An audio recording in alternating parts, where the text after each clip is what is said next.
আপনি বলতেছেন কে বলেছে যে মুর্শিদ তোমাকে সুপারিশ করে জান্নাতে নেবে?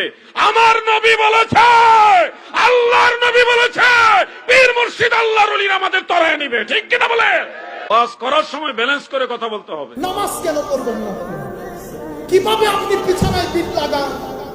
আমার আল্লাহর দরবারে সিজদা না দিয়ে আপনি কেমনে বিছানায় চলে গেলেন? কে বলেছে আপনাকে আপনার মুর্শিদ আপনার জন্য সুপারিশ করবে? এরা সেই মুর্শিদ যাদের জিন্দেগির মধ্যে একটা নফল ছোটার কারণে সারা রাত কানে হাত দিয়ে এক পা তুলে আল্লাহর দরবারে যারা দাঁড়িয়ে থাকে, কেমনে বুঝলেন তারা আপনার নামাজ না পড়লে মাফ করে দিবে? কে বলেছে আপনাদেরকে এই কথা?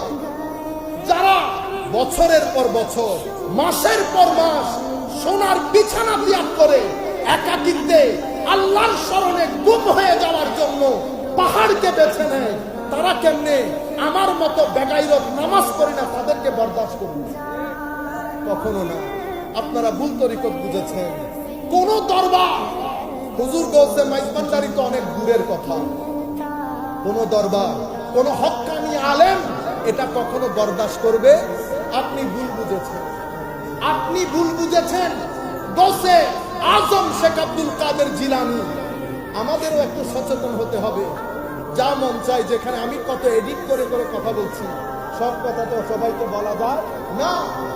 আপনি মাহফিলে বলে দিলেন হুজুর আব্দুল কাদের জিলানীর মুরিদ হলে আপনার আর কোনো ভয় নাই। আল্লাহর ইজ্জতের কসম, প্রথম যেই দিন এই কথা শুনেছি আমি তখন অনেক ছোট। আমি বলেছি আর যাই হোক হুজুর গৌসুল আজম এই কথা বলতে পারে না। আমার নবী যেখানে বলে নাই আমার উম্মতের জন্য কোনো ভয় নাই, পেরেশানি নাই, সেখানে হুজুর গৌসুল আজম কেমনে বলবে আমার মুরিদের কোনো ভয় নাই? পরে দেখলাম বলেছে, কিন্তু যাকে আমি মুরিদ বলেছি তাকে বলে নাই। মুরিদি আমার মুরিদ, লা তাখাফ, ভয় নাই। মুরিদকে হুজুর এটার উপরে লিখেছে আল ইরাদা, আল মুরিদ ওয়াল মুরাদ।